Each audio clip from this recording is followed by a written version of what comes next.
What's good, YouTube? We got a GTA 5 year development cycle. Let's check it out, y'all. The year is 2009, and fresh off the success of GTA 4, Rockstar Games was already deep into its next project. At this point, the team was all in on Return to San Andreas, but this time, they had almost a decade of world-building experience and, crucially, had finally mastered the hardware of the PS3 and Xbox 360. With a team of over 1,000 people and a budget that would rival a Hollywood movie, Rockstar would create a game that still tops the charts over 12 years later after That's the crazy. initial release. And on average, And that's some insane shit nobody could ever do, by the way.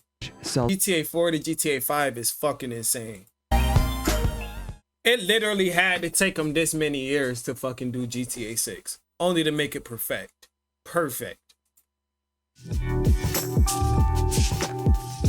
In April of 2008, the conceptual phase of GTA 5 began, but before full production on GTA 5 started, there were some key takeaways from the development of GTA 4 that Rockstar wanted to fix. GTA 4 was their first major project on 7th generation consoles, being the PS3 and Xbox 360, and development was hampered by the team's unfamiliarity with the new hardware. It was technically ambitious and challenging, especially on the PS3, but by 2008, the team had become intimately familiar with the architecture and limitations of both of those consoles. Insane. For example, GTA 4 was heavily constrained by limited draw distances in Poppa due to earlier struggles with streaming large worlds. Engineers at Rockstar spent time during the planning phase to dramatically improve streaming and LOD handling. The new Rage engine, which was Rockstar's internal engine that all modern era Rockstar games run on, could render large landmarks and distant terrain from miles away, enabling Crazy. true fixed-wing aircraft and large-scale vistas without immersion-breaking poppin'. The team was now able to extract more performance from the PS3 and Xbox. These niggas are fucking legends at the end of the moral of this story. These niggas are fucking legends and they're gonna be down in history forever. Like, you know, your greatest rapper, this is the greatest game.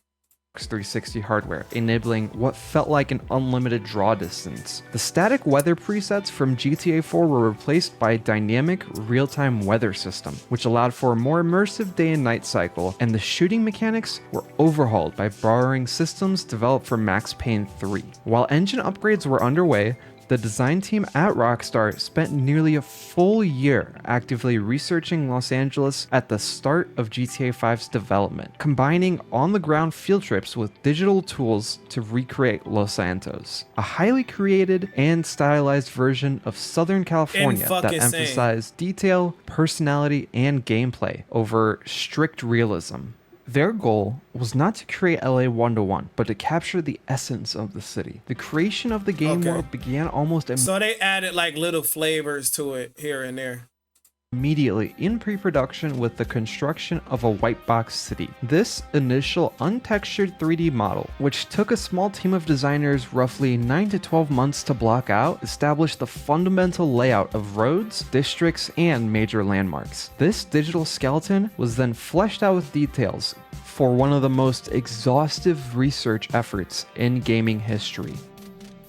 Also, right from the jump, Rockstar knew they wanted to expand the narrative in a way that hadn't been done before. The team settled on a concept of featuring 3 distinct playable protagonists instead of the traditional single lead. The characters revolved around the concept of greed, ambition, and pure chaos. The idea was not entirely new. It had first been raised during the development of GTA San Andreas, but was ultimately shelved due to the hardware and design limitations of the PS2 era. The expansion demonstrated that players would embrace new protagonists with an established world and that their stories could be. If they would have made a new San Andreas, I think that shit would have been lit too.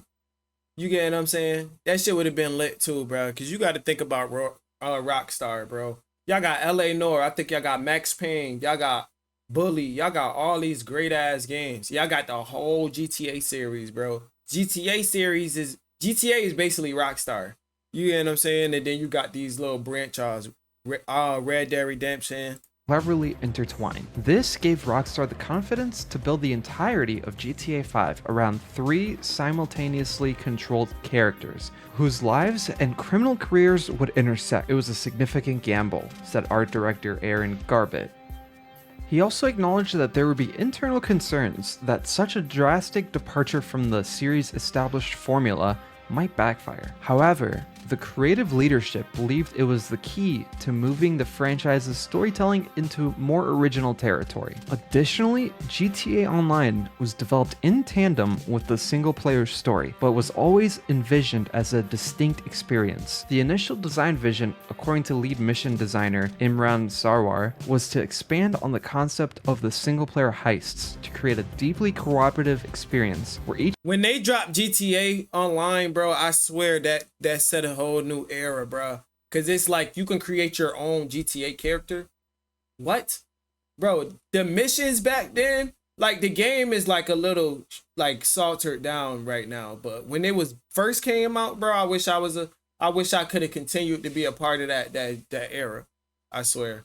players of a 4-man crew would have a critical and unique role to play in the outcome of a complex, multi-stage mission. Right off the bat, GTA 5 hit the ground running. The first year and a half of development involved preliminary, conceptual, and planning phases, addressing GTA 4's technical limitations, dramatically improving the Rage engine for better streaming and draw distances, implementing a dynamic weather system, overhauling shooting mechanics, and conducting research for the game world of Los Santos, alongside the critical decision to feature the protagonists and create the frameworks of GTA Online. The bones of the game were starting to take form, but there was still a lot of work left to be done in the next 2 years. But before we dive into what happens next in GTA's development, I just wanted to take a quick moment to talk about today's sponsor, War Thunder. War Thunder Commando Planes game delivery. Additionally, War Thunder Station 2 and return to the Macerator. It's a game called All the people in here are working on what DMA hopes will be its new blockbuster. It's a game called Grand Theft Auto. It's got to be finished by the end of June, so they're involved in some pretty hard work in here. It's all about a car chase through the streets of a fictional, probably American city. Here are some of the maps they've been working on. The core development of GTA up until this point was spearheaded by Rockstar North in Edinburgh, Scotland, which had a core team of roughly 360 individuals. However, with the scale and complexity of GTA 5, Rockstar and Take-Two took a different approach during the development of the game. Instead of one studio working on the game, Rockstar would have all of its studios building out the next entry. As of 2025, there are currently 10 active Rockstar labeled studios, each focusing on a different part of game development. For GTA 5, the studio broke apart various subtasks to individual studios. For Rockstar San Diego, this studio is well known for its work on the Rage engine, which powers, again, most modern Rockstar titles, including GTA 5. They are deeply involved in the technical underpinning and core programming of the engine. For Rockstar Toronto, this studio has a history of developing ports, particularly for the PC versions of previous Rockstar games like GTA 4 and Max Payne 3. For GTA 5, Rockstar Toronto led the development of the Windows PC version, which included significant optimizations and the Rockstar editor. And for Rockstar Lincoln, which is based in the UK, they primarily handled localization and quality assurance for Rockstar games. Their role is crucial in ensuring that the game is bug-free and properly adapted for various languages and regions. And these are just some examples of how Rockstar spread out their development process across the globe for GTA 5. And yeah, because if you got one company working on multiple shit like bugs and all that shit, you gonna end up like Warzone with hackers in there and all type of shit. So having a selective team for different departments is very beneficial. You know what I'm saying? This doesn't stop here. Like I said, there are 10 Rockstar labeled studios, all of whom are working on the GTA franchise. Other studios will be equally as important to the development of the game. Since GTA is really an open sandbox, do anything simulator, the amount of assets required to support the game are almost endless. With the added support, the development team for GTA 5 grew from 360 individuals who are at Rockstar North to over 1,000 individuals globally. Nigga, if you're not a Warzone or Call of Duty player, then this is definitely the open world game for you. And it's going to be the open world game for me. So I'm going to see y'all in this game, guys. GTA 6, man. Let's go. Globally. Hate me because I'm beautiful, nigga. Maybe if you got rid of that old yee ass haircut you got, you get some bitches on your dick. On October 25th of 2011, with no prior warning, Rockstar Games announced the development of Grand Theft Auto 5. 1 week later, on November 2nd, 2011, the world got its first look at the game with the release of the debut trailer. Rockstar had a very uniquely established marketing strategy. They followed the initial reveal with a prolonged period of total silence, allowing speculation and hype to build organically. It was over a year before the next major piece of marketing arrived after the initial trailer. The game was still, of course, heavily in development, but honestly, it still looked incredible this early on. But it seems like their unique marketing strategy of pure silence also extended to post-release Q&A. Because based on all the research I've done so far, there really isn't much about the development of the game during the year gap between the two trailers. We have a lot of information about how the game started development and the initial years of development, but beyond this, it's still unknown. Presumably, Rockstar spent the next 2 years building up assets and bug fixing, alongside making the content roadmap for GTA Online, which I'll touch upon in a moment. But on November 14th of 2012, the second official trailer was released, but this time, Rockstar gave a tentative release date for spring 2013. This trailer officially introduced us to the game's 3 protagonists and also gave us a small glimpse of how their fates are intertwined. But despite Rockstar showing off this incredible single player of the game, they would hold their true money-making machine under wraps for now. Developed simultaneously with the single-player component, GTA Online was Rockstar's big bet on the future longevity of the game. Set a few months before the events of the main game, it allowed up to 30 players to create their own custom characters and forge a career in the shared open world. The initial design vision, according to lead mission designer Imran Sarwar, was to expand on the concept of the single-player heists to create a deeply cooperative experience where each member of a 4-player crew would have a critical and unique role to play in the outcome of complex missions. This is exactly what this game was designed for, and nobody fucking uses it for this purpose. Niggas is acting like they real life, just hanging out, no missions completed, no nothing. Fueled by a steady stream of free, substantial content updates that continuously expanded the world and also was monetized by the optional sale of shark cards for in-game currency. This created a river of revenue that dwarfed what could have been earned from traditional single-player DLC expansions. Which is why Rockstar canceled the development of single-player expansions for GTA 5. During development, they had planned for 8 single-player DLC packs that would either be What they said again? GTA 5's kick-ass story DLC scrapped because GTA Online was so much of a cash cow. Development, they had planned for 8 single-player DLC packs that would either be canceled or changed to be a part of GTA Online. This financial reality led Rockstar to pivot its post-launch strategy entirely, focusing its resources on the live service and cementing GTA Online as one of the most successful and influential games as a service in history. This success, however, was far greater than even Rockstar had anticipated, and it would have profound consequences for the studio's future, influencing the long development cycle of its next title and contributing to a cultural shift within the company. Like, nigga, we ain't getting GTA 7 to like 20 years. Never has there been an opening like this in the entertainment industry. This week, Grand Theft Auto 5 pulled in $1 billion in sales in 3 days. No movie or music release has ever come close to that. Grand Theft Auto 5 was officially released to the world in September of 2013, but the story of Grand Theft Auto 5's development didn't end in 2013. Oh, over $1 billion? Literally? In 3 days? Nigga. The game's unprecedented success ensured it would become a generational bridge, a persistent platform that Rockstar would continually update and re-release, using it to understand new hardware and maintain a steady revenue stream during the long development of its future projects. The PC version of GTA 5 had yet to be released, as it needed more time for bug fixing and support for the variable hardware requirements of PC gaming.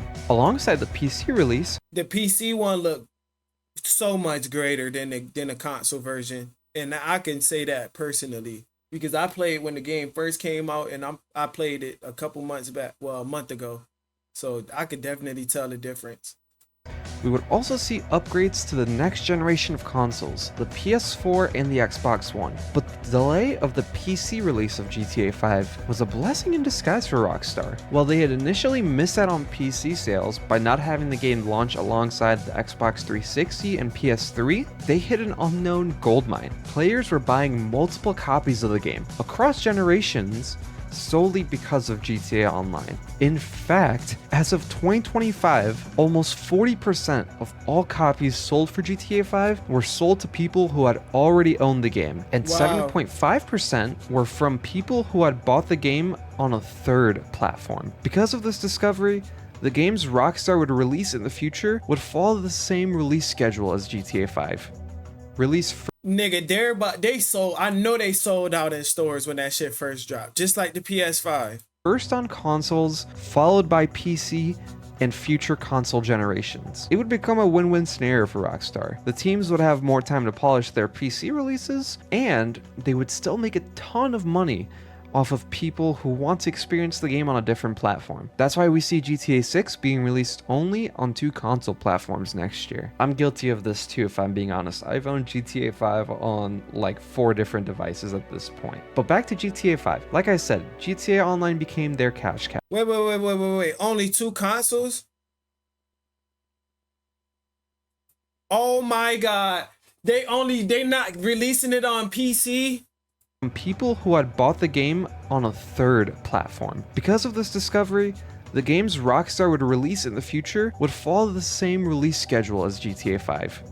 Release first on consoles, followed by PC and future console generations. It would become a win-win scenario for Rockstar. The teams would have more time to polish their PC releases, and they would still make a ton of money off of people who want to experience the game on a different platform. That's why we see GTA 6 being released only on 2 console platforms next year. I'm guilty of this too, if I'm being... Okay, so they're gonna drop it on 2 consoles, feed everybody to them games, and then once the PC game drop, then they gonna have us buy the PC game. I don't care. I'm buying both, nigga. I don't give a fuck. I'm about to buy both. I love GTA so much, bro. I don't care. Y'all can have all my money. Honest, just drop another game.